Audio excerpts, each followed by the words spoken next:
नमस्कार, मैं हूं आशीष चित्रांशी और आप देख रहे हैं the news launcher. Mid day मुद्दा with Ashok Wankhede. Mid day मुद्दा आज मॉर्निंग मुद्दा हो गया है क्योंकि मुद्दा बड़ा है। जगदीप धनखड़ का इस्तीफा। इस्तीफे पर करीब करीब सन्नाटा सा नजर आ रहा है। बहुत ज्यादा चर्चा कोई करना नहीं चाह रहा, लेकिन इसके पीछे एक बड़े तूफान की आहट, इस सन्नाटे के पीछे। आखिर राजनाथ सिंह के दफ्तर में कल क्या हो रहा था? संसद भवन के भीतर, पार्लियामेंट के भीतर जो राजनाथ सिंह का दफ्तर है, उस दफ्तर में क्या हो रहा है? कल शाम को राजनाथ सिंह के दफ्तर में बीजेपी सांसदों की आवाजाही एकाएक क्यों बढ़ गई थी? बीजेपी सांसद जा रहे थे, आ रहे थे, लेकिन जुबान क्यों नहीं खोल रहे?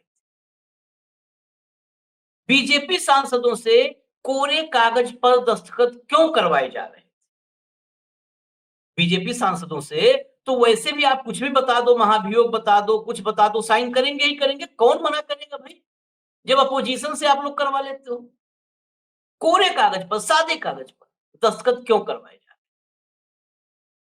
इतना ही नहीं, 5 बजे 3 कांग्रेस के सांसदों से जगदीप धनखड़ मिलते हैं, बड़ी महत्वपूर्ण चर्चा करते हैं, हम सब आगे लाएंगे। 7:30 बजे फोन पर बात होती है, 2 घंटे बाद इस्तीफा आ जाता है। भाव को लाइए चर्चा में, फटाफट लाइए, फिर खबरों को दिखाना शुरू करें। स्वागत है भाव। सीधा ग्राफिक्स दिखाइए। ग्राफिक्स के जरिए कुछ ऐसे पॉइंट्स हैं जिनको आप भी नोट करके और अपने तर्कों की कसौटी पर कसिएगा। धनखड़ से किसने इस्तीफा लिया, ये समझने के लिए नीचे के तथ्य देखिए। धनखड़ रिजाइन करने वाले हैं, ये खबर उनके कार्यालय को भी नहीं थी। धनखड़ के जो कार्यालय है उसको भी ये खबर नहीं थी। नेक्स्ट, इसके बाद जो पॉइंट है ये देखिए। 23 जुलाई को जयपुर में उपराष्ट्रपति धनखड़ का कार्यक्रम फिक्स था। वो राजस्थान की नव निर्वाचित समिति जो रियल एस्टेट डेवलपर्स संघ क्रेडाई जिसको कहते हैं, क्रेडाई से संवाद करने के लिए 23 तारीख को जयपुर जाना था उनको। ये कार्यक्रम उनके फिक्स थे, कई कार्यक्रम फिक्स थे, मैं उसी में से कुछ कार्यक्रम बता रहा हूं। धनखड़ ने मंगलवार को दोपहर में 1 बजे कार्य मंत्रणा समिति की बैठक तय कर रखी। कोई मीटिंग कैसे कॉल कर लेगा उसको इस्तीफा देना है तो? धनखड़ शाम 5 बजे, सोमवार की शाम को 5 बजे कांग्रेस के सांसद जयराम रमेश, प्रमोद तिवारी और अखिलेश प्रसाद सिंह से मुलाकात करते। इस्तीफा देना है तो क्यों किसी की मुलाकात करके अपना भी टाइम और उनका भी टाइम खराब करेंगे? धनखड़ ने अखिलेश प्रसाद सिंह को कहा कि आपको किसी महत्वपूर्ण कमेटी में शामिल करना है और इसके लिए मंगलवार को थोड़ा आपसे डिटेल में बातचीत करनी है। अब बताइए, आप अपोजिशन के सांसद को उपराष्ट्रपति धनखड़ कहते हैं कि एक इंपॉर्टेंट महत्वपूर्ण कमेटी में आपको हम शामिल करने जा रहे हैं, तो मंगलवार को यानी आज आपके साथ डिटेल में बातचीत करेंगे। शाम में 7 बजे नहीं, 7:30 बजे जयराम रमेश, और ये 7 लिखा है, इसको 7:30 आपको मैं बता दूं, 7:30 बजे जयराम रमेश और धनखड़ की फोन पर बातचीत होती है। और फोन पर जो बातचीत होती है इसमें इस्तीफे जैसी कोई बातचीत, कोई संकेत नहीं होता है। धनखड़ यहां तक बताते हैं कि परिवार के साथ हूं, और कल जो है, मतलब नेक्स्ट डे के लिए कमिट कर रहे हैं, कमिटमेंट कि कल आपके साथ हम संसद में मिलेंगे तो वहां पर बातचीत कर लेंगे, जो भी बातचीत। ये आप देखिए, धनखड़ ने जयराम से आज बात करने के लिए, मतलब कल जब बोला तो कल बोला था, आज बातचीत करने के लिए उनसे कहा था कि अभी फैमिली के साथ हूं, कल पार्लियामेंट में आपसे बातचीत करेंगे। धनखड़ कल पूरे दिन संसद में मौजूद थे और खराब स्वास्थ्य जैसे कोई संकेत नहीं थे, क्योंकि खराब स्वास्थ्य होता पूरे दिन सभापति के रूप में चेयर पर मौजूद रहे। भाई, चेयर पर मौजूद थे, पूरे दिन एक्टिव थे। संसद में सोमवार की शाम को, ये पॉइंट भी देखिएगा, सोमवार की शाम को राजनाथ सिंह के दफ्तर में क्या हो रहा था, ये बड़ा महत्व। दरअसल राजनाथ सिंह के दफ्तर में बीजेपी सांसद लगातार जा रहे थे, आ रहे थे चुपचाप, वहां से जा भी रहे थे चुपचाप, आ भी रहे थे, कोई कुछ बोल नहीं रहा था। लेकिन उसी में से एक आध सांसदों ने, जो पत्रकार तो खोद के पूछ ही लेते हैं कुछ ना कुछ, एक आध सांसदों ने जुबान खोल दिया। तो उनके मुताबिक राजनाथ के दफ्तर में बीजेपी सांसदों से कोरे कागज पर दस्तखत करवाया जा रहा। आखिर कोरे कागज पर दस्तखत क्यों करवाया जा रहा था, ये बहुत महत्वपूर्ण है। कोरे कागज पर दस्तखत क्यों करवाया जा रहा था, किस लिए, क्या चल रहा है? इसके अलावा एक पॉइंट और जिसकी हमने चर्चा रात में भी कर ली थी, नरेंद्र मोदी ने सदन शुरू होते ही, सत्र शुरू होने के 1-1.5 घंटे बाद संसद भवन में एक मीटिंग की। उस मीटिंग में राजनाथ से लेकर के अमित शाह से लेके शिवराज सबको बुलाया और इस मीटिंग पर हमने कल बहुत महत्वपूर्ण जो सवाल था वो खड़ा किया था और भाऊ से भी उस सवाल पर हम चर्चा करेंगे आज, क्योंकि भाऊ ने भी संसद को काफी करीब से देखा है, कवर किया है, बैठे हैं वहां। कभी भी सत्र शुरू होने के पहले सरकार पूरा होमवर्क करके आती है, 1 ही घंटे बाद इमरजेंसी मीटिंग कॉल क्यों करनी पड़ जाए? सत्र शुरू होने के 3 दिन बाद मीटिंग के लिए कि अच्छा 3 दिन में रणनीति बदलनी है, हम दिक्कत कर रहे हैं में हैं या कोई नया बिल इंट्रोड्यूस कर रहे हैं, उसके लिए कुछ प्लान करना है। सत्र शुरू हुआ और तत्काल जो है मीटिंग कॉल कर ली और उस मीटिंग को मीडिया ने छापा भी जाने अनजाने, ये छापा कि रणनीति तय करने के लिए। अरे भाई साहब, आप मुंह उठा के वैसे सत्र शुरू कर लिए थे, रणनीति सत्र शुरू होने के बाद कि शुरू कर लो, वहीं पे मिल लेंगे, तय कर लेंगे, ऐसे थोड़ा होता है। फ्लोर मैनेजमेंट से क्या क्या होता है 10 दिन पहले से तैयारी सरकार करती है। ऐसे नहीं कभी भी सत्र शुरू होने के बाद रणनीति बनाने के आधे घंटे बाद मिलो रणनीति बना लेते हैं, ऐसा नहीं होता है। इसके बाद मैं चर्चा शुरू कर रहा हूं भाऊ, जरा कुछ सुनवा देते हैं, थोड़ा आश्चर्य है विपक्ष के तमाम सांसदों को, जरा हरीश रावत को सुनवा दे। हरीश रावत, ये समाचार बहुत चौंकाने वाला है और वो भी स्वास्थ्य कारणों से। जगदीप धनखड़ जी को मैं जितना जानता हूं, क्योंकि चंद्रशेखर जी के समय में जब वो उनके संसदीय कार्य का काम देखते थे तो मुझे उनको नजदीक से जानने समझने का मौका मिला।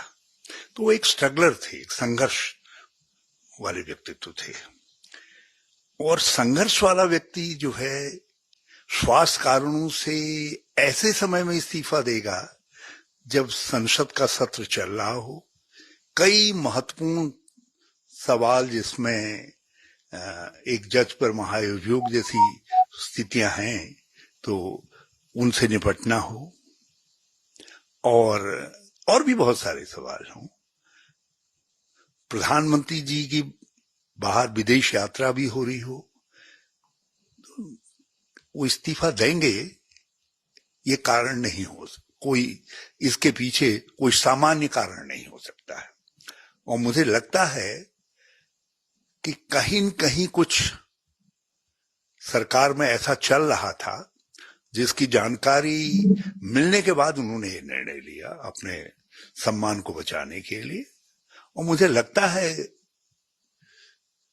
कि कुछ राजनीतिक कारण इसके पीछे है। हो सकता है बिहार के चुनाव का इससे कोई संबंध निकल आए।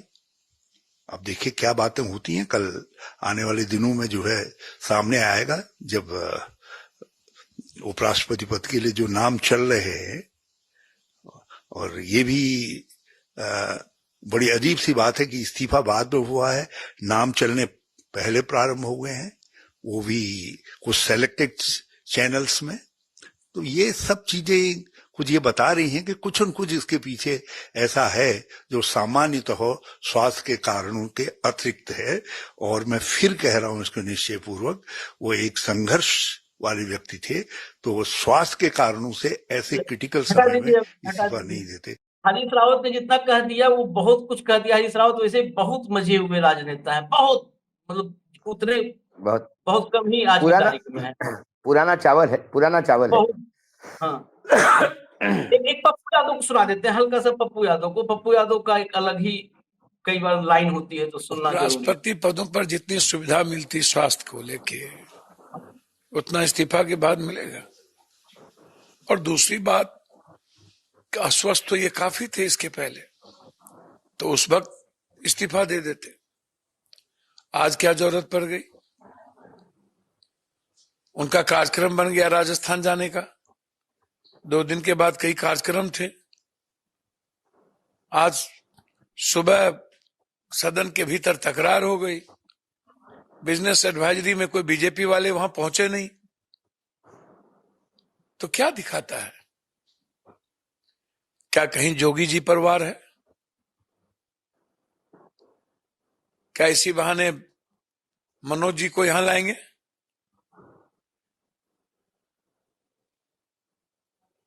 कुछ तो भीतर का गेम है, आप उठा के देखिएगा, कल पता चलेगा आपको। ये कंप्लीट पॉलिटिकल इस्तीफा है। देखिए, एक नया लाइन दे ही दिया उन्होंने कि मनोज सिन्हा को लाएंगे उठा करके, जोगी को झटका है। लेकिन बाबू, ये पूरा घटनाक्रम हमने सीक्वेंस में दिखाया क्या क्या हुआ है। ये कहीं से भी सामान्य नहीं है, ये असामान्य है, कंप्लीटली एबनॉर्मल रिजिग्नेशन है ये। देखिए आशीष जी, जो स्टाइल ऑफ फंक्शनिंग है नरेंद्र मोदी की, खासकर 2014 से आज तक हमने देखा, वो हमेशा ऐसे सरप्राइजिंग डिसीजंस लेते रहे हैं, लेकिन उनके हर डिसीजन के पीछे गहरी राजनीति छुपी हुई है। ये इस्तीफा दिया नहीं गया, ये इस्तीफा लिया गया, पॉइंट नंबर 1। और मैं तो यहाँ तक कहूंगा कि इस्तीफे का मैटर भी वहीं से बन के आया था, इन्होंने सिर्फ उस पर साइन किया। इनका स्वास्थ्य खराब था, जो पप्पू कह रहे हैं बिल्कुल सही है।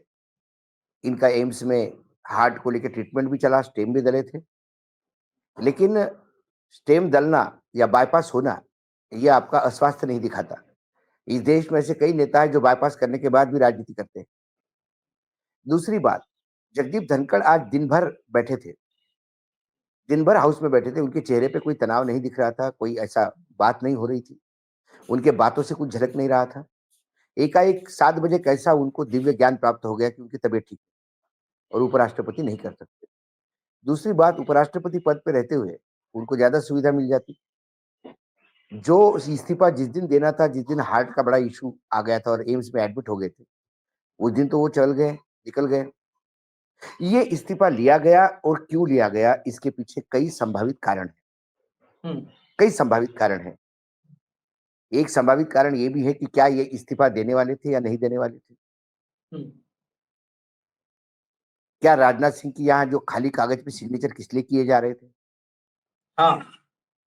क्या राजनाथ सिंह जी के पहले इस्तीफे के पहले उनको ये बताया गया कि इतने सांसदों के मेरे पास सिग्नेचर है, नहीं तो अविश्वास प्रस्ताव लाया जाएगा? क्या ये समझ भी उनको दी गई थी? स्टैंड बाय यदि आपने मना किया तो, क्योंकि जगदीप धनखड़ भी कई बार कई चीजों के लिए जाने जाते हैं कि वो अड़ लेते हैं कई बार। एक संभावना ये लगती है मुझे। दूसरी संभावना लगती है मुझे संघ और बीजेपी की जो तकरार है, उसमें अध्यक्ष पद अभी तक तय नहीं हुआ। आशीष, ये थोड़ा सा मतलब दर्शक भी सोचेंगे कहां से जोड़ रहे हैं आप। अध्यक्ष पद अभी तक नहीं बना है और अध्यक्ष पद के लिए भयानक संघर्ष है बीजेपी। निशिकांत दुबे ने भी बोल दिया कि बहुत जबरदस्त प्रॉब्लम्स है, इश्यूज है, ऐसा नहीं है। अब 75 साल प्रधानमंत्री है, उस पर एक जबरदस्त प्रेशर है। बार बार ये कहा जाता है, ये चर्चा होती है कि संघ के पास संघनिष्ठ 100 से 125 सांसद है जो कोई डिसीजन लेते सकते हैं। तो क्या जगदीप धनखड़ का इस्तीफा देकर ये मैसेज देने का प्रयास किया संघ का कि सारा चीज हमारे कंट्रोल में है, पार्लियामेंट हमारे कंट्रोल में है, वर्तमान सरकार 29 तक तो आप कुछ हाथ भी नहीं लगा सकते? क्या मैसेज देने का प्रयास किया गया है संघ को कि हम चाहे तो उपराष्ट्रपति 1 सेकंड में मतलब इस्तीफा ले सकते हैं और दूसरा बना सकते हैं? तो हमारा कितना कंट्रोल है सिस्टम पे, ये दिखाने का भी एक होता है। और दिखाने के लिए उपराष्ट्रपति का इस्तीफा एक बहुत बड़ा धमाका हो सकता है। अच्छा, उपराष्ट्रपति के सिवा इनके पास राष्ट्रपति से इस्तीफा लेने की कोई जरूरत नहीं थी। राष्ट्रपति की इस्तीफा ले लेते ऐसा ही तो लोग बोलते कि नरेंद्र मोदी को बनना है, इसलिए पहले जुगाड़ कर रहे हैं। केयर टेकर राष्ट्रपति, वो आरोप नहीं लगाना चाहते थे। बात यह है। दूसरी बात यह है कि जो उन्होंने कहा कि आने वाले समय में बहुत कुछ होने वाला है, जो अटकलें लगा रहे हैं वो ये भी है कि उत्तर प्रदेश की खबरें आ रही कि क्या बाबा को मुख्य या मंत्री बनाया जाएगा, कोई महिला बाल विकास प्लानिंग इम्प्लीमेंटेशन वगैरह जैसे टाइप के मंत्रालय में, और उनको बता दिया जाएगा कि अब देश में आपको जरूरत है। और फिर उत्तर प्रदेश में किसी को मैनेज किया जाएगा जो बार-बार मेरे मित्र करते। और ये सारी चीज़ें बिहार के चुनाव के पहले होनी है क्योंकि इसको बिहार के चुनाव में बेचना है। हम्म, बिहार के चुनाव के पहले माल तैयार करने की बात हो रही है। क्या-क्या बेचा जाएगा? कई संभावनाएँ हैं। क्या मनोज सिन्हा ने जो ओन अप किया है, मनोज सिन्हा ने सबसे बड़ी बात सरकार को बेल आउट करने का प्रयास किया है कि गलती मेरी हाँ, है सरकार की। ये बोल के उसने जो शहादत दी है, क्या उस शहादत को कहीं एडजस्ट किया जाएगा? ये बेनामी है, हम चिल्लाते रहेंगे कि जो आदमी जम्मू कश्मीर में इतनी बड़ी गलती कर सकता है, उसको इतना बड़ा दूसरा पोस्ट कैसा दिया जा सकता है? लेकिन वो शहादत थी, तो शहादत का आपको एक कीर्ति चक्र टाइप कुछ तो मतलब माफ़ कीजिएगा ये आर्मी का बड़ा सिम्बॉल है। मैं मेरे शब्द वापस लेता हूँ। कोई बड़ा तमगा दिया जा सकता है उसको कि भाई ये आपको अवार्ड विनिंग है, फर्स्ट मेडल, गोल्ड मेडल मिला है आपको। ये बात हो सकती है। कई चीज़ें संभावित हैं। दूसरी बात जो लगातार एक तरफ इंगित करती है कि आपने कहा कि सदन चालू होने के 1 घंटे बाद ही एक कैबिनेट मीटिंग, एक सेमी कैबिनेट मीटिंग बुलाई गई। वो लोग जो मोदी चालीसा पढ़ते हैं उनको बुलाया गया। हम्म, उसमें वो लोग भी है जो संघ को लग रहे थे कि बड़े प्यारे हैं अपने, जिसमें राजनाथ सिंह हम्म, भी है, जिसमें शिवराज सिंह भी है। शिवराज। ये हाँ, सारे अब ये मोदी कैंप में शिफ्ट हो गए। इनकी इमरजेंसी मीटिंग ले ली। अब मैं थोड़ा-सा आप मुझे पता नहीं आप कैसा लेंगी आशीष जी इसको, जो मैं रात भर इस बारे में चर्चा कर रहा था। कल रात को ही मैं नहीं आ पाया आपके साथ क्योंकि मैं एक डिनर पे था पारिवारिक और वहाँ ये वाई-फाई की सुविधा नहीं थी। तो सवाल ये उठता है कि कल 10 साढ़े 10 बजे के आसपास, यानी पौने 11 बजे के आसपास सुप्रीम कोर्ट का एक फैसला आया और सुप्रीम कोर्ट के फैसले ने ईडी को पूर्ण रूप से शस्त्रहीन कर दिया, हम्म, पूर्ण रूप से। क्योंकि आपने कल भी कहा ईडी के मामले में और सर्वोच्च न्यायालय के मामले में, कर्नाटक के मामले में, जब ये कहा गया सरकारी वकील की तरफ से कि सर ये एप्लीकेशन ही हम विथड्रॉ करते हैं, हाँ, तो जज उनको एक जगह दे सकता था, एप्लीकेशन विथड्रॉ कर लीजिए आप और मामला रफा-दफा हो सकता था। मामला तो सिर्फ समन्स जारी करने का था ना, हम्म, इंक्वायरी रोकने का तो नहीं था। हम्म, ईडी ने समन्स ही जारी किया, वो नहीं कर सकता था, लेकिन ईडी इसमें इंक्वायरी तो कर ही सकता था। हम्म, समन्स जारी करने पे ही अपील हुई थी। ईडी ने पार्वती जी को समन्स जारी किया, उनके पत्नी को। वो हाई कोर्ट में गई, हाई कोर्ट ने स्टे दे दिया समन्स पे, उस स्टे के खिलाफ सर्वोच्च न्यायालय में आए। लेकिन भूषण गवई के बेंच ने उनको एप्लीकेशन विड्रॉ करने नहीं दिया, डिसीजन दिया और डिसमिस कर दिया। अब वो जो स्ट्रिक्चर्स थे वो पार्ट ऑफ ऑर्डर हो गए हम्म, डिसमिस के बाद। अब एक नजीर हो गई वो, इट्स एन साइटेशन हर जगह। और यदि ये साइटेशन होता है तो फिर ईडी के लिए बहुत डिफिकल्ट हो जाएगा।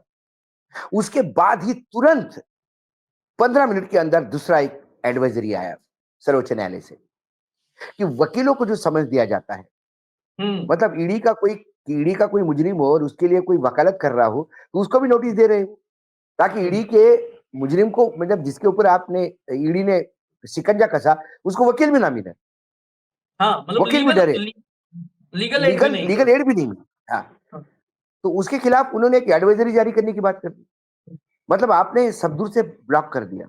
ये शुरुआत है, इसका अंत कहाँ होगा ये मोदी जी को भी पता नहीं, किसको पता नहीं। तो अब जुडिशरी के सामने एक आप उदाहरण ही दे सकते हो। इस सरकार में न्यायपालिका के खिलाफ कौन लड़ रहा था लगातार? हम्म, न्यायपालिका के खिलाफ किसने जगदीप, फ्रंट खोला था? सबसे ज्यादा जगदीप धनखड़। उपराष्ट्रपति ने, हम्म, जगदीप धनखड़ ने, हर जगह। उसके बाद राष्ट्रपति द्वारा 14 सवाल देना, हम्म, भूषण गवई की शपथ लेते ही, वो आप पहले भी दे सकते थे। ये जो निर्णय आया था ये तो अ, इसके भूषण गवई के पहले ही आ गया था कि हाँ, राष्ट्रपति या राज्यपाल 3 महीने के अंदर दे दे। तभी आप एक रेफरल करके इमीडिएटली उसी रिजल्ट पे आप रेफरल मांग सकते थे सुप्रीम कोर्ट से। हम्म, आपने रेफरल उस दिन मांगा जिस दिन वो शपथ ले रहे थे। हम्म, तो भूषण गवई पे ये सबसे पहला प्रेशर था। उनको पहले दिन बताया गया था कि आप जिस सिंहासन पे बैठे हैं वो कांटे ही कांटे भरा ताज है, इतना याद रखिए। तो भूषण गवई ने भी इसको 1 महीना तक सेकते रहे, 1-2 महीने तक सेकते रहे। और फिर जाके आज उस रेफरल को उन्होंने कल संविधान बेंच के सामने रखा और आज इसकी सुनवाई है। हम्म, आज की सुनवाई में यदि सर्वोच्च न्यायालय द्वारा लिया गया निर्णय सही साबित बताया जाता है तो फिर, क्योंकि रेफरल मांगा है, कोई निर्णय नहीं मांगा, इट्स एन एडवाइस। और जब राष्ट्रपति को एडवाइस देना है तो संविधान का बेंच गठन होता है 5, वो गठन होकर वो कहेगा कि ठीक है, जो डिसीजन हुआ वो संविधान के सम्मत है। तो फिर एक वो मामला अटक जाएगा। मतलब इससे आने वाले समय के लिए बहुत सारी सुविधा हो जाएगी विपक्ष के लिए। मतलब कुल मिलाकर ये के जो मोटा मोटी कुल मिलाकर ये कुल जगदीप हाँ, तो धनखड़ का इस्तीफा कुल मिलाकर सीज फायर आपने जगदीप धनखड़ का इस्तीफा दिया तो आपने क्या क्या जुडिशरी को ये बताने का प्रयास किया कि we are good with you? Ceasefire आप नाराज मत रहिए, आप सीज फायर, आप नाराज मत रहिए। जो आपके खिलाफ बोलता है उसका इस्तीफा हमने ले लिया। ये संभावनाएं हैं, मैं बता रहा हूं। स्वास्थ्य बिल्कुल नहीं है, सवाल ही नहीं उठता स्वास्थ्य का। जगदीप धनखड़ या सरकार जनता को मूर्ख समझती है तो वो जाने, जनता मूर्ख नहीं है। स्वास्थ्य का कोई वो कहीं चक्कर आके गिरे, अरे इनसे ज्यादा तो स्वास्थ्य मतलब हालत देखिए देखिए, एक होता है स्वास्थ्य अंदर का होता है, पता ही होता नहीं आदमी को, और एक होता है जो फिजिकली दिखता है, विजिबल है स्वास्थ्य। शंकर दयाल शर्मा की वृद्धावस्था, हाँ, वो ज्यादा इनसे अनफिट लग रहे थे। माफी चाहता हूं इन शब्द के लिए। जगदीप धनखड़ और मैं शंकर दयाल शर्मा जी की यदि मैं कंपेयर करूं तो शंकर दयाल शर्मा मुझे ज्यादा अनफिट लग रहे थे, लेकिन वो उपराष्ट्रपति का कार्यकाल ही पूरा नहीं किया और राष्ट्रपति भी बन गए, राष्ट्रपति बना। और वो भी कार्यकाल पूरा किया। जगदीप धनखड़ ने इसके पहले अपने हार्ट का ऑपरेशन मतलब जो स्टेम लगाया उसके बाद उन्होंने कहा कि मैं तो मेरा पूरा कार्यकाल करके ही जाऊंगा। अब ये उन्हें कतई नहीं कहा कि अब 2 दिन पहले कहा उन्होंने। 2 दिन पहले उन्होंने कहा तो कि अगस्त हाँ, 27 हम्म, में मैं रिटायरमेंट ले लूंगा। 2 दिन पहले कहा। तो दूसरी बात, अच्छा, जो दूसरी बात, हाँ, जो ये आज जो सुबह से एक, सारा प्लान फिक्स किया हो जी। हाँ, दूसरा एक कारण मुझे लगता है, ये महाभियोग हम्म, जस्टिस वर्मा, हाँ, जस्टिस वर्मा के पीछे भी कौन पड़े हुए थे? हाँ, उपराष्ट्रपति पड़े हुए थे। हाँ, उपराष्ट्रपति का और जगदीश वर्मा का क्या था मुझे पता नहीं, लेकिन जिस हाँ, दिन नोट मिले उसी दिन उन्होंने एक स्टेटमेंट दिया था कि एफआईआर दर्ज क्यों नहीं हुई। हम्म, जजेस आर नॉट अबोव एवरीथिंग। और अब हुआ ये कि उस महाभियोग की नोटिसेस भी मिल गई है। महाअभियोग चलाओ करके सर्वोच्च न्यायालय से एक रिक्वेस्ट भी आई है सदन को और उपराष्ट्रपति को। उसके बाद सिग्नेचर्स भी पूरे हुए हैं वर्मा जी के खिलाफ। वर्मा जी फिर सुप्रीम कोर्ट चले गए हैं, लेकिन वो मायने नहीं रखते क्योंकि एक बार मामला इधर आ गया, क्योंकि यादव के मामले में ऑलरेडी ये पार्लियामेंट ने तय कर लिया था कि यादव का जब मामला यहाँ निर्माण निर्माण मतलब विचाराधीन है पार्लियामेंट में, तो फिर अब सर्वोच्च न्यायालय में उसमें कोई बात नहीं हो सकती। अब सवाल यह है कि 2 महाभियोग है, एक वर्मा और एक यादव। वर्मा का होगा तो फिर यादव का भी होगा। हम्म, यादव का महाभियोग 100% गिरेगा, हम्म, लेकिन वर्मा के महाभियोग में सरकार का चरित्र सामने आएगा, हम्म, जो सरकार लाने में थोड़ा हिचकिचा रही है। खुल के यादव जो जिन्होंने कहा था बहुसंख्यक के आधार से ही निर्णय होंगे, इलाहाबाद हाईकोर्ट के जो जज थे, हम्म, और जिनके खिलाफ कपिल सिब्बल ने 50 लोगों की सिग्नेचर का एक ऑलरेडी वेरिफिकेशन के लिए पड़ा हुआ है, उसमें से एक सिग्नेचर शायद डबल हुई है, इसको लेकर बाकी चर्चा। लेकिन 50 सिग्नेचर को आप वेरीफाई करने के लिए 50 साल तो नहीं लगाएंगे ना। हम्म, उसके पहले विपक्ष भी प्रेशराइज करेगा कि महाभियोग वो भी आ जाएगा। क्या वर्मा का महाभियोग जरूरी था? ये कई सवाल हैं जो कहीं ना कहीं सरकार को अनईजी कर रहे थे, और मुझे लगता है कई बार more loyal than the king बनने के चक्कर में जगदीप धनखड़ जो है वो फंस गए। कई बार होता है ना, अपने आकाओं को खुश करने के लिए जरूर से ज्यादा ही करता है आदमी। वो ज्यादा करने में उनको ये नहीं समझ में आता है कि आप ऐसी जगह फ्रंट खोल रहे हो जिसमें सरकार कंट्रोल तकलीफ में आ जाएगी। हाँ और जगदीप धनखड़ का इतिहास रहा है, वो जिनके भी अंडर काम किए, क्योंकि उनका ना देखो संघ से कोई ताल्लुकात है, ना कोई विचारधारा है उनकी। वो कभी देवीलाल के साथ थे, तो कभी चंद्रशेखर के साथ थे, तो कभी किसी के साथ थे। जब बीजेपी सत्ता में आई तो बीजेपी ने उपयोग किया कि एक ऐसा अपने को बकलोल आदमी चाहिए, तो उन्होंने उठा के उनको बंगाल भेज दिया, तो बंगाल में उन्होंने पूरा काम कर दिया। फिर किसान आंदोलन हुआ, तो फिर जाटों को नाराज हो गए थे, उन जाटों को खुश करने के लिए फिर इनको ऊपर उठा के लाया। और इन्होंने खूब उपराष्ट्रपति होते हुए भी राजनीतिक गतिविधियां खूब की। इन्होंने तो सारे बैरोमीटर तोड़ दिए। लेकिन फिर ऐसे समय जब आपका बेटा गाड़ी में एक्सीडेंट करे और एक आध कोई मारा जाए, ऐसे टाइम पे आपका सबसे लॉयल ड्राइवर जो होता है, हाँ उसे ही पुलिस में सुपुर्द किया जा सकता है कि गाड़ी यही चला रहा था बेटे को बचाने के लिए। तो क्या सरकार अपनी साख बचाने के लिए, सरकार जो हमले हो रहे संघ से उसको बचाने के लिए, सरकार न्यायपालिका के खिलाफ खुले हुए फ्रंट को संभालने के लिए, कई एक निशाना है, एक तीर है, कई निशाने हैं इसमें। अब एक जोरों शोरों से शुरू हो गया है कि भाई नीतीश कुमार को लाएंगे उपराष्ट्रपति पद के लिए। ये भी नाम चल रहा है कि वो बिहार से, क्या नीतीश कुमार उपराष्ट्रपति बनेंगे जिसको रातों रात कल बनाएंगे और बिहार के चुनाव के बाद फिर इस्तीफा हो गया तो उनका? जो सरकार जगदीप धनखड़ को नहीं छोड़ पाई, छोड़ा, वो नीतीश को कहां से छोड़ेगी? और नीतीश का स्वास्थ्य तो इनसे भी गया गुजरा है। वही बात कर रहा था, स्वास्थ्य के और आधार पर अगर होता। हाँ, तो वो उससे भी गया गुजरा है। फिर कुछ बातें आ रही कि भाई क्या मनोज सिन्हा को ऊपर लाएंगे, क्या किसी और को ऊपर लाएंगे। तो कई चीजें हैं जो इन्होंने स्पेकुलेशन, और मोदी जी के निर्णयों में हमेशा स्पेकुलेशन को हवा देते हैं। वो एक निर्णय लेते हैं, आप देखिए राष्ट्रपति का चुनाव लोग गेस करते रहे, और फिर उसके बाद हम वो नाम अनाउंस होने के बाद क्यों हो गया होगा, किस लिए हो गया होगा, क्या हो गया होगा, इसके पहले जो राष्ट्रपति बनाए गए थे वो भी बड़ा आउट ऑफ सरप्राइज था। बिहार से उठा के किसी को राष्ट्रपति बना दिया, फिर समझ में आया कि वो जिस समाज से थे उसका मत प्रतिशत गुजरात में ठीक ठाक था, तो वो वहां पे एड्रेस करने के लिए गए। कई कई चीजें हैं जो ऑब्वियस है, लेकिन एक बात जरूरी है कि ये इस्तीफा किसी भी हालत में स्वास्थ्य के कारण नहीं है। ये इस्तीफे के पीछे एक बहुत बड़ी राजनीतिक सोच है। कई षड्यंत्रों का सामना बीजेपी कर रही है। क्या ये वो एंटीबायोटिक डोज है, वो जो वायरल की तकलीफ भी, आपको गला भी ठीक कर देगी, सर्दी भी ठीक कर देगी, बुखार भी ठीक कर देगी, सरदर्द भी ठीक कर देगी? क्या ये वो एंटीबायोटिक डोज है? लेकिन जरूरी नहीं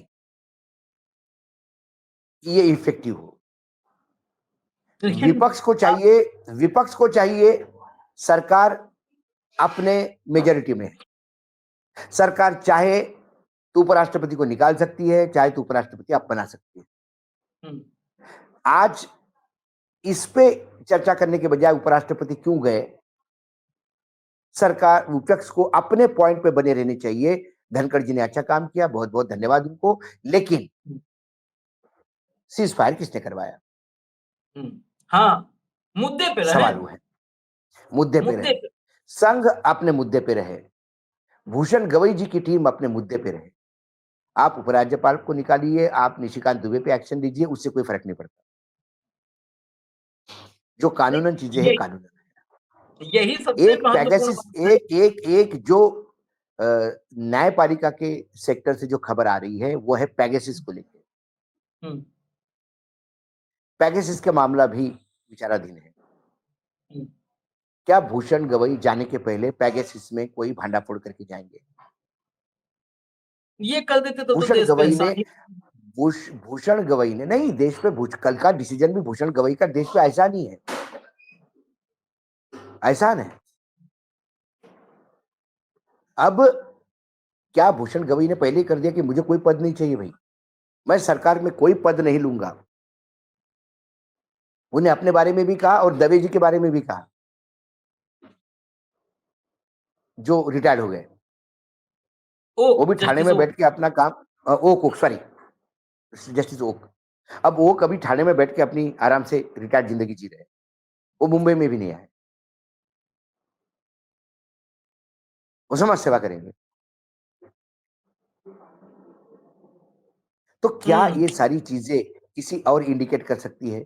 जो आदमी पहले कहे मेरे को तुमसे कुछ चाहिए नहीं, चलो लो क्या कर लोगे? एक है ना, एक लॉलीपॉप ही है ना कि मेरे इधर करोगे उधर करोगे, तो मेरे को चाहिए नहीं, बताओ। अब कोई पत्रकार कहे कि मुझे राज्यसभा भी नहीं चाहिए, विधानसभा क्या पद्म भूषण भी नहीं चाहिए, मुझे सरकार से कुछ चाहिए ही नहीं, चलो ना मुझे एक्रेडिटेशन कार्ड भी चाहिए आपसे, क्या कर लेगी सरकार? लेकिन किसी की लेकिन अभिलाषा राज्यसभा में है, किसी की अभिलाषा पद्मश्री की है, किसी की अभिलाषा किसी कमेटी पे जाने की है, तो फिर वो पर चाटना शुरू कर देता है। नहीं, तो इसको कई इसमें एंगल है, लेकिन एक बात मैं बार बार कहता हूं, ये इस्तीफा टोटल पॉलिटिकल मूव है, लेकिन ये राजनीतिक दांव कई बार फंसते भी है आशीष, कई बार सक्सेस हो जाते हैं। और बीजेपी जो निर्णय लगातार ले रही है आने दिनों में, वो कहीं ना कहीं फंसने वाले ही। देखिए, फंसने का तो तो तय इस पर होगा कि आपने कहा ना कि बीजेपी षड्यंत्रों से घिरी हुई है। अक्सर राज दरबार में दरबारी षड्यंत्र करते हैं, अगर राजा बिल्कुल षड्यंत्रकारी हो तो हालात बहुत खराब। नहीं, तो फिर आपको दरबारी क्या लगता है, भारतीय जनता पार्टी में षड्यंत्र की जो गंगोत्री है वो सर्वोच्च नेतृत्व से ही निकल रही है। यही इसीलिए मैंने कहा कि ये दरबारी ये नहीं। नरेंद्र नरेंद्र मोदी जी की यदि आप राजनीतिक करियर देखिए, तो हमेशा ही उन्होंने खेल किया है। वो संघ के कार्यालय के सामने अपने गांव के किसी बुजुर्ग के यहाँ साथ चाय की गुमटी पे थे, वो वहां चाय बेचते थे, रेलवे स्टेशन पे नहीं, रेलवे स्टेशन था ही नहीं तब उनके गांव में, सामने संघ कार्यालय था, वहां चाय देते थे, वहां संघ के साथ हो गए, फिर संघ के कार्यालय में काम करने लगे। उन्होंने खुद ही बोला कि मैं वहां कपड़े भी धोता था, झाड़ू पोछा भी करता था। फिर धीरे धीरे वो संघी हो गए, फिर वो पदाधिकारी बन गए, फिर उन्होंने वाघेला को पकड़ा, वो वाघेला के खास राइट हैंड बन के चले, फिर वाघेला को निपटाया, फिर संजय जोशी के साथ चले, फिर संजय जोशी को निपटाया, फिर आडवाणी जी का सर पे हाथ था, फिर आडवाणी जी को निपटाया, फिर दिल्ली आ गए। दिल्ली आने के लिए जो अरुण जेटली और तमाम लोग सीढ़ी के रूप में उपयोग किए गए, उनको निपटा दिया। फिर राजनाथ सिंह को नजदीक किया, फिर राजनाथ सिंह को निपटाया, और फिर मजबूर किया कि राजनाथ सिंह यस मैन बन के साथ में खड़े रहे। फिर धीरे धीरे सारे समकक्ष जो मुख्यमंत्री थे उनको निपटाया एक लाइन से, चाहे वसुंधरा हो, चाहे रमन सिंह हो, चाहे सुशील मोदी हो। सुशील मोदी ने बीजेपी के लिए नरेंद्र मोदी जी से ज्यादा काम किया होगा, हाँ। लेकिन वो कहीं हाशिए पे, उनको हाशिए पे कर दिया। आप ग्राफ देखिए, ये तो मैं बहुत ही मैं आपको सतह पे बता रहा हूं, नहीं तो एक एक इंसान पे एक एक एपिसोड हो सकता है, आधे आधे घंटे का, एक एक घंटे का, वाघेला पे 1 घंटे का हो सकता है। आप बापू के साथ बैठ के बताइए तो आपको बापू बताएगा क्या क्या हुआ गुजरात में। फिर उन्होंने आनंदीबेन को नजदीक किया, मुख्यमंत्री बनाया, समय आने पे उनको भी गवर्नर बना के भेज दिया। एक शख्स है जहां मोदी जी मात खा गए, उनका नाम अमित शाह है। इसके लिए तो उन्होंने भाई अमित शाह का भरपूर उपयोग किया, और समय आने पे अमित शाह भारी पड़ गए। मैं आपको, आपके पास टाइम हो तो मैं आपको एक 30 सेकंड का, 30 सेकंड दीजिए मुझे, मैं बता रहा हूं कि कैसे ऑपरेट होती है चीजें। मुंबई के अंडरवर्ल्ड में कैसा ऑपरेट होता है। किसी यूपी के लड़के को बुलाया जाता है, उसको चढ़ाया जाता है, उसको थोड़े पैसे दिए जाते हैं और उससे हत्या की जाती है। और ये फिल्मी स्टाइल में हत्या नहीं होती कि दूर से गोली बनाई, नहीं, वो तो सीधा जाके कार का दरवाजा खोज के सिर सर पे रख के गोली मारते। वो एक हत्या करता है, दूसरी हत्या करता है, तीसरी हत्या के बाद उसको लगता है कि जो मेरे से हत्या करवा रहा है वो मेरे वजह से। जब उसे तीसरी हत्या करवाई जाती है तो वो फोन करके बोल देता है कि भाई काम हो गया। तो जो आदमी फोन उठाता है उसको गाली देता है, बोला क्या रे दिमाग खराब हो गया क्या, देखता नहीं किधर इधर उधर। बोला क्या हो गया, उधर पुलिस का जिप्सी खड़ा था। भाई मैं क्या करूं, इधर बहुत प्रेशर है, अभी भाग उधर से सीधा। बोला भाई किधर, वो पनवेल के रोड पे जा, सिटी का बार है, उसमें जाने का, बैठने का उधर, वो बार व्यवस्था करेगा तेरे को, 2 दिन बाद बताएगा किधर जाने का है। वो बेचारा शेट्टी के बार में जाता है, शेट्टी उसको ऊपर के कमरे में रुकवाता है, शेट्टी फोन कर देता है कि आ गया। भाई पुलिस को फोन करता है, क्या साहब फिर बिल्डर मर गया ये। पुलिस बोलता है ए साला तुम लोग ये काम करता है, मेरे को बताता है कि आदमी किधर है। बोले साहब आदमी देगा, एक रिक्वेस्ट है एनकाउंटर करने का और शेट्टी को कुछ मत करने का, शेट्टी के बार के ऊपर बैठे लाए। पुलिस जाती है, एनकाउंटर करती है, पुलिस को मेडल मिलता है कि उन्होंने एनकाउंटर किया। भाई खुश होता है कि जो सर पे चढ़ने वाला था वो खत्म हो गया। लेकिन एक आधा शूटर शार्प होता है, वो पनवेल के रोड पे नहीं जाता, वो पूना के रोड पे जाता है और अपने दोस्त को बोलता है जरा शेट्टी के बार पे देख तो क्या हो रहा है। वो दोस्त उसको फोन करके बोल देता है भाई इधर ना पुलिस आए रहा है।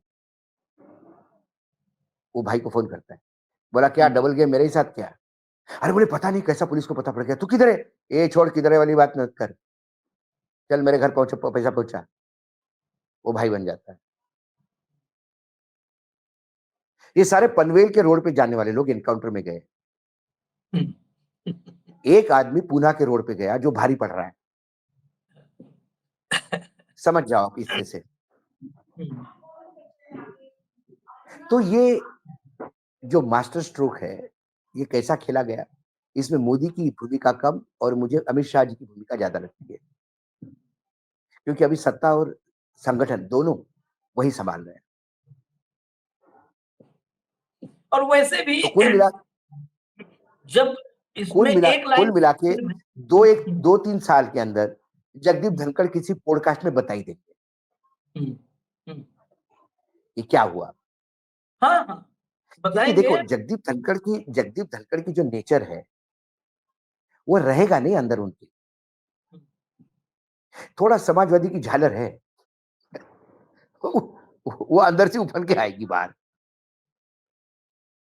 सबसे महत्वपूर्ण इसमें जो राजनाथ सिंह के कमरे में हुआ इसको हाँ। ध्यान रखिएगा, क्योंकि राजनाथ सिंह भाजपा में आज की तारीख में वो किरदार हैं, जब भी राजनाथ सिंह एक्टिव होते हैं मतलब किसी न किसी की पर्ची कटी, पर्ची बस पहुंचाने वाला एक ही व्यक्ति है और मोदी और शाह इस व्यक्ति का पूरा इस्तेमाल करते हैं, इसीलिए वो हैं अभी साथ में, बाकी तो निपट गए वो हैं। फिर वसुंधरा की मैं पर्ची फिर एक काटने कौन गया? आप ऐसे शिवराज। सब्जेक्ट छेड़ देते हो कि फिर मुझे एक कहानी सुनने को आती है। आपने शोले पिक्चर देखी थी? शोले पिक्चर तो देखी होगी आपने। उसमें एक जेल का सीन बड़ा इंपॉर्टेंट है। अमिताभ बच्चन और धर्मेंद्र जेल में होते हैं, आसरानी जेलर होता है, हम ब्रिटिश टाइम के जेलर है। उसमें एक कैरेक्टर है केशव मुखर्जी का, हरिराम नाइक। उसको याद करिएगा, वर्तमान राजनीति में आपको सब समझ में आ जाएगा। बस क्लियर हो गया, वही मैंने कहा कि पर्ची काटना। तो हरिराम नाइक कौन है वर्तमान राजनीति में, वो भी आपको समझ में आ जाएगा। इसलिए मोदी जी कहते हैं ना कि पर्ची और खर्ची खत्म हो गया। दरअसल पर्ची और खर्ची का डिपार्टमेंट 2 अलग अलग हिस्सों में बांट दिया गया है। तो बांट दिया गया खर्ची है। वाला कहाँ, इस पर कभी और बताएंगे, खर्ची वाले पे जाएंगे तो फिर टाइम बढ़ जाएगा। पर्ची वाला बढ़ जाएगा। राजनाथ सिंह के पास है। खैर हमें इजाजत दीजिए, धनखड़ साहब स्वस्थ रहें, ये हम भी हाँ। चाहते हैं स्वस्थ रहें, खराब सेहत के हवाले से एक बात और, इस पूरे एपिसोड में जयराम रमेश ने ट्वीट करके फिर बता दिया कि वो भाजपा के स्लीपर सेल है। जयराम रमेश का बिल्कुल। ट्वीट पढ़ के देखिए, आपको समझ में आ जाएगा। हाँ, है? मैं पढ़ के दिखवा देता हूँ एक बार, लाइए जरा ट्वीट, अब जब दिखाई सुना दिखाई होगे तो। दिखाई अब आइए, जब हाँ, आ ही गए हैं सुबह सुबह तो आपने हाँ, मिड डे मुद्दा को देखिए, मॉर्निंग मुद्दा कर दिया, तो देख लीजिए। उपराष्ट्रपति उपराष्ट्रपति और राज्यसभा के सभापति का अचानक इस्तीफा जितना चौंकाने वाला है, उतना ही अकल्पनीय भी। आज शाम करीब 5 बजे तक मैं उनके साथ था। वहां कई अन्य सांसद भी साथ थे और शाम 7:30 बजे मेरी उनसे फोन पर बातचीत भी हुई। निस्संदेह श्री जगदीप धनखड़ को अपने स्वास्थ्य को सर्वोच्च प्राथमिकता देनी चाहिए, लेकिन यह भी स्पष्ट है कि उनके इस बिल्कुल अप्रत्याशित इस इस्तीफे के पीछे जो दिखाई दे रहा है उससे कहीं अधिक है।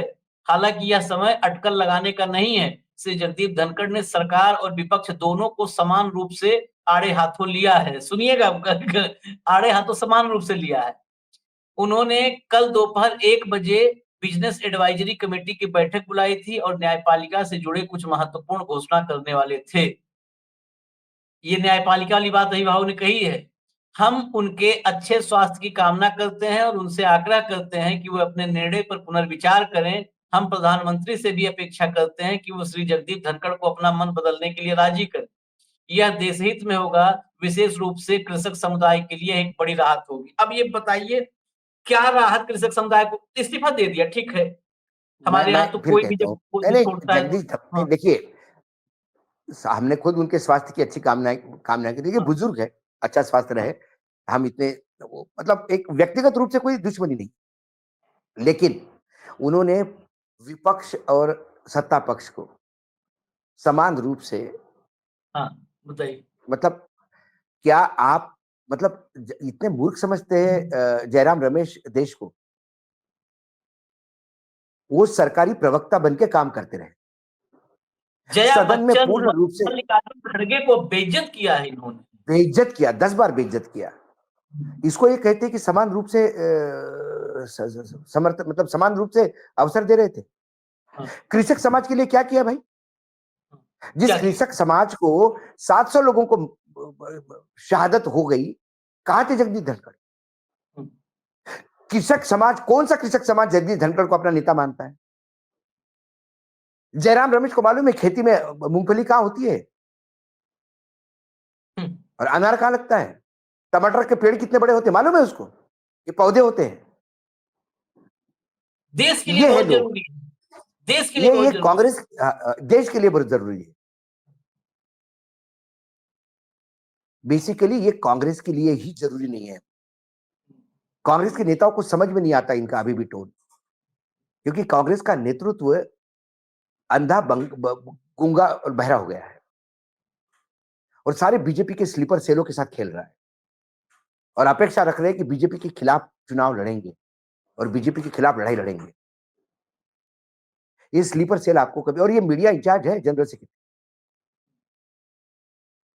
सिर्फ मैं उनको एक ही बात पूछना चाहता हूं, जयराम रमेश के साथ मैं चैलेंज मेरा ओपनली, वो मुझे बताए कि कब उन्होंने सरकार को लताड़ा। चलो, हम्म, हम्म, हम्म, हम्म। कब सरकार को लताड़ा? एक बता दीजिए अपने पूरे कार्यकाल में राज्यसभा के।